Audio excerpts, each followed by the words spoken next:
everyone. I'm Daphne Nicolopoulos from Florida Design, and I'd like to welcome you to FD Conversations. In this week's installment, we have Charles Stinson from Charles R. Stinson Architects in Minnesota. And I'm very pleased to meet you, Charles. I've known your work for years and have admired it, and I'd love to chat with you today about some of the work you do and one very fun project in particular. So welcome. Well, thank you. Thank you for inviting me. I really loved working with Florida Design Magazine. It's been great. Well, it's mutual, certainly. So, today we're going to be talking about one particular project, but I also wanted to discuss, your architecture in general. You design projects all over the world. I know you got your start in Florida, and you design homes all over Florida, and you have a few of them in the works even at the moment. Yeah. And you have clients everywhere. But this particular project I found very interesting because it seems so indicative of your style, which seems to always be synergistic with nature, to really exist in perfect harmony with the land around it. And I wanted to talk a little bit about that and how it translates to all your other homes as well. So tell me a little bit of background about how you came to this project. Well, this particular project, you're right. I started my career in Florida, where we live in Minnetonka. We actually live on an island in Lake Minnetonka in Minnesota. And this particular project, the client had been following our architecture for quite a while. And they asked me to come and look at a couple different properties, which is really common. I mean, I've flown to Costa Rica to look at properties. I flew to California to look at properties before we started the winery project. And this one, it happened to be in December in Minnesota, which when I hiked the property is actually 10 below zero, walking in the snow, looked at two different lake properties. And this one is like 20 acres, and it recorded a master plan of looking at it. And there was a house to be demolished or moved from it. But it was just a great site. And clearly it was, of the two lots, it was the most challenging and had the most opportunities. So of course, when spring and summer came, you could see it was a crystal clear, secluded lake. And so the whole master plan of the property, we brought in the landscape architect, Shane Cohen and Partners. They're internationally known, but we work on a lot of projects with them.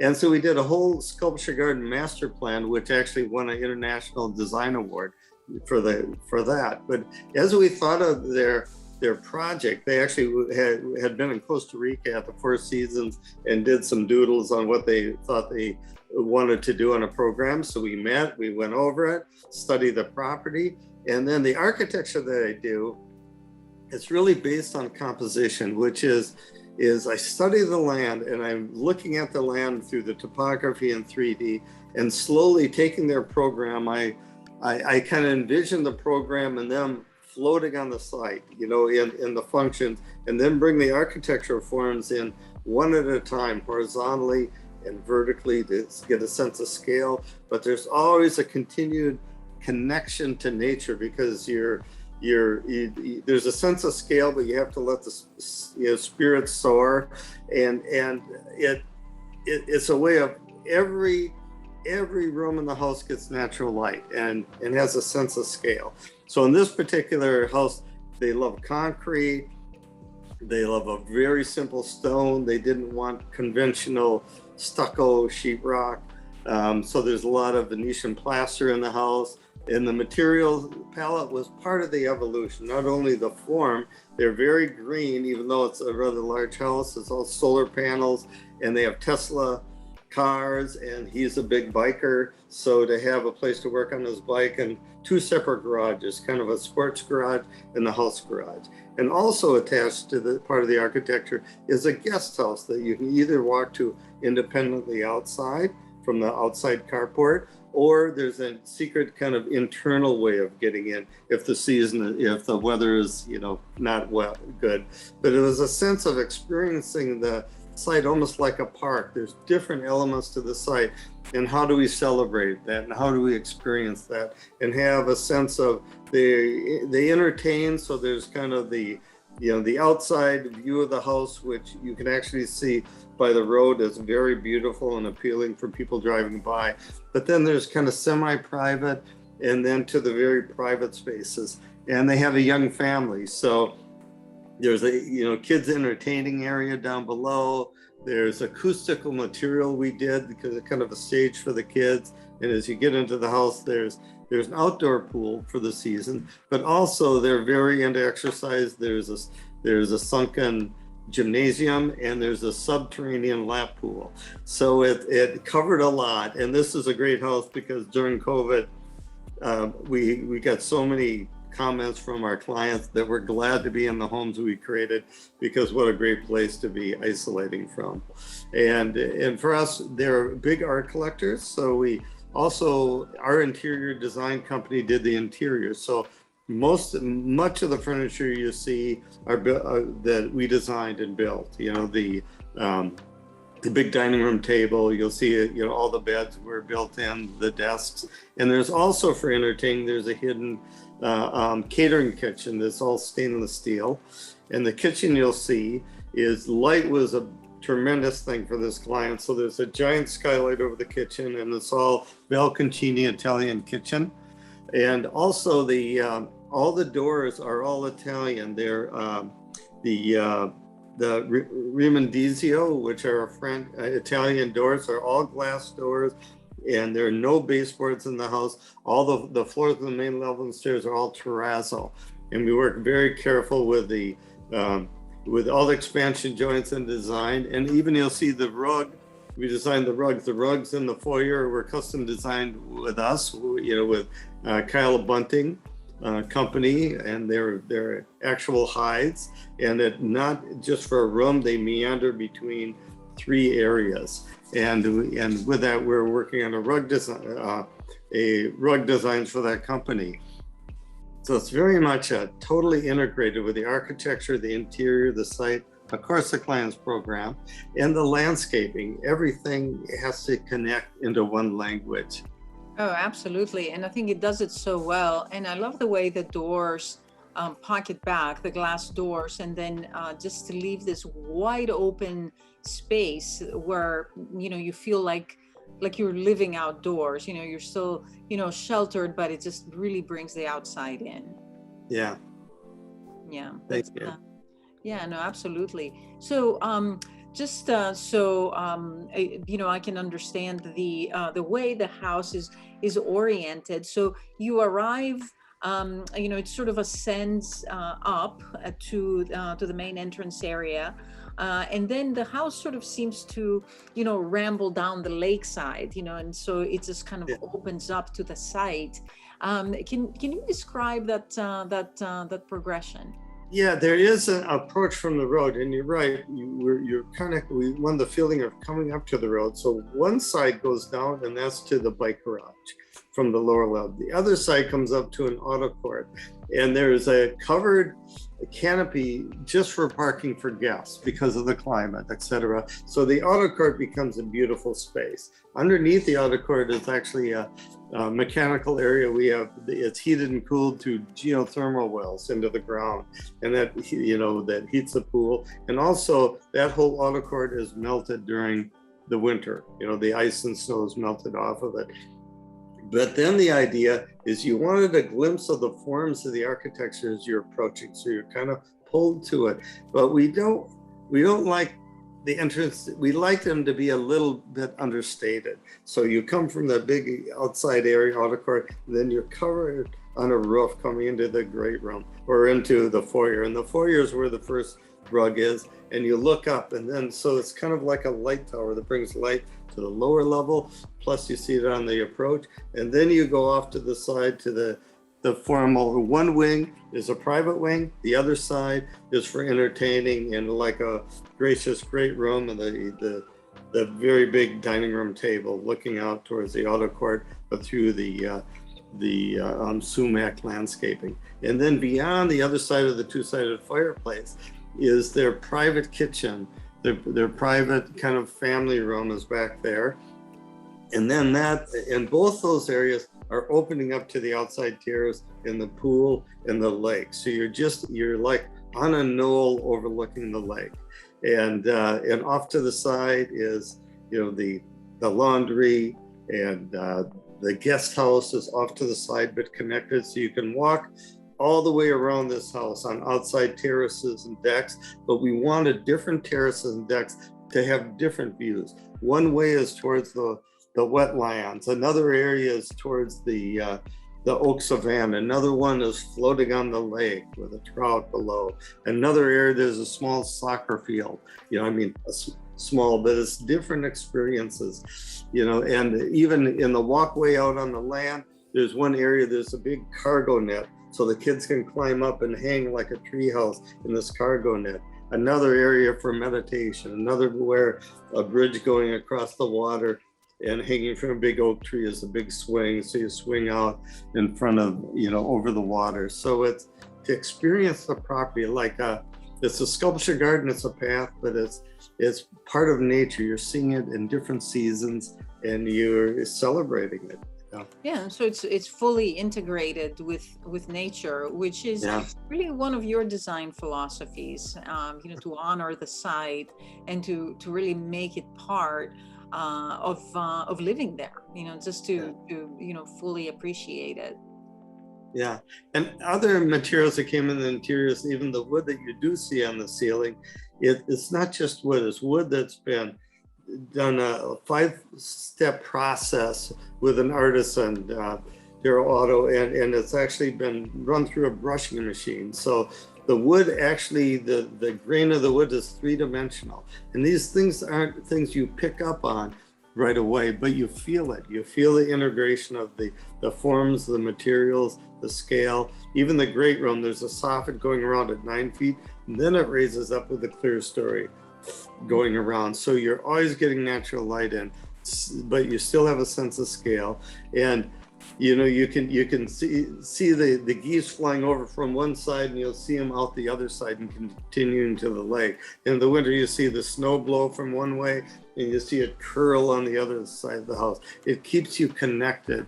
And that's what they say, the difference on the way we approach, the way we used to do architecture and the way we're taught is you're arranging boxes, right? And this architecture, and the end result is of the best is to having a form and cutting holes into it for views. And to me, I think of that the way we used to design. It's like a trunk of a tree and there's an opening in it, and you're inside the tree and you're looking out, and that's great, but you're only getting a limited view of nature. And our architecture is more like living in the spaces between the branches and the leaves in the tree. You're always connected to light. Every day of the year, no day is ever the same. No hour is ever the same. And that's our goal, is to keep the architecture simple enough that we really get it out of its own way. So the view does the work, nature does the work, because we'll never be able to compete with that. And why try? I mean, we respect it and kind of celebrate it. Absolutely, that's wonderful. And I'm just looking through some of the photos here of the house, which just show how obviously how beautiful it is, but also how encompassing it is of lifestyle. One of the rooms that I find very interesting is the wine cellar, and not sure where exactly that is. That's probably on one of the lower floors, I'm guessing, but it's glass enclosed and very modern looking. I was wondering if you can talk about this room, because it is a little atypical. Yeah, and actually from the foyer, when you come in the foyer, you see that dramatic area going up. That staircase is like a light well going down. So as you go down, that's part of the passageway into like the kids' recreational area and the lower, more casual rec areas. But we in that case, we worked with a client who is they're very serious about wine collecting, and came up with a whole system of keeping track of the wine and displaying it, but we didn't want it always displayed. So the way we did it is the lighting, we controlled the lighting in such a way that when the lights are off in the winery, it just looks kind of like a reflective wall you're going by. And then when you turn it on, then it's on display, and it's almost like walking by a beautiful aquarium, wine aquarium or something. But it's part of the experience going from a transition from one element to another part of the architecture on the lower level. Yeah, no, that's wonderful. And it's unusual, but at the same time, it's that innovation, I think, that really characterizes a lot of your projects. It's a new way of looking at things. Yeah. And even the very active family, right? So so having the indoor, and because it is the climate it is in Minnesota, we have that sunken gymnasium area. But we brought natural light into it, and going underneath that lower level, subterranean, is the indoor all year lap pool. And what we did, it may or may not show in the photographs, but we actually created a series of telescoping light wells that are landscaped all the way down to that area. So there's natural light even into the subterranean areas. And it's just, and you can see, and even that is like, every space has to feel like a work of art, like you're living in a sculpture. And even taking areas that typically wouldn't have natural light, we're getting natural light. We're taking glass between rooms, and there's a transition. So even there, you're connected. Yeah, no, I see that just by going through the photos. I mean, there is glass everywhere, and really just the way everything is oriented. Everywhere there's an opening, there seems to be light coming through, and sometimes from several directions. And so, no space inside is ever without a view and never without light. Another thing, because of the some of the materials, like in the lower level, we have a lot of exposed concrete, and there's exposed concrete on the landscaping, and because of the terrazzo and the concrete, acoustics became an important thing because it could easily be too active. So a lot of the areas we've created, which we do in a lot of homes, including where we are in our home right now, looking up above, that we use acoustical material that we hide the speakers in, the lights in, and then we have fabric stretched over it. So like we're having this interview from a great room, which often could be echoing, and there's no echoing going on. So you have to create, besides the cool architecture, the view, we have to think about how all our senses are being impacted, and to make it comfortable so these homes feel cozy and comfortable. It's not just the scale, but it's also the acoustics, the finishing, and everything affects everything. No, absolutely. And it's very obvious that such care has been taken with the house to really make it feel warm and intimate and welcoming. And like I said before, not cavernous, even though it is a very large house. It just has, moments throughout that I think bring it that intimacy. Right. And the one thing I might say, I mean, this house happens to be in Minnesota, but we work all over. And we have a beautiful house under construction now in Winter Park, Florida. And it's at the end of Park Avenue. And where Park Avenue goes out into the lake, and it's like a peninsula, so there's water on each side. So we do lake homes in Minnesota, we do lake homes in Florida. That's one of two of them we're working on there, another one in Mount Dora. And the same thing applies. How do we connect to the lake? How do we have these big overhangs to protect from the sun, allow it in when we want it, and allow the house to be open when you can without worrying about the rain coming in, etc.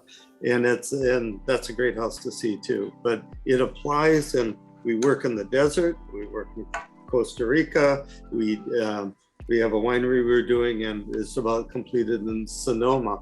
And it's the same principle, but it's different materials and different functions depending on the clients in that area. But we're a small firm. We're only a firm of 10 people, and that's the way we want to keep it. And we do a project, we're all in. That's wonderful. And your projects in Mount Dora and Winter Park, when they finish, I would love to see them, and maybe you can come back and we can discuss those as well, because you know, the that Central Florida area, Yeah. I think is really you know, a very different landscape than where we are here in South Florida, and the lakes are just so beautiful, and I'm sure you'd have amazing opportunity to make a real architectural gem. Good. And we do have one in South Florida too. We're redoing a 5,200 square foot oceanfront condominium in Miami. So that is under construction as well. So excellent. That one also redoing the architecture and the interiors is going to be beautiful. Well, let us know when they're finished, because we're definitely interested to see them. Okay. Well, Charles, thank you so much. This has been very illuminating. I love talking about your work. Your work is so gorgeous and just timeless. And you know, you're so good at describing it. So thank you for sharing and you know, letting our readers see a little bit of your style and your philosophy. Well, thank you very much, and we love your magazine. It's been great, and thank you very much. Excellent. Well, thanks again. And thank you to everyone for tuning in. I'm Daphne Nicolopoulos with Florida Design, and we'll see you next time.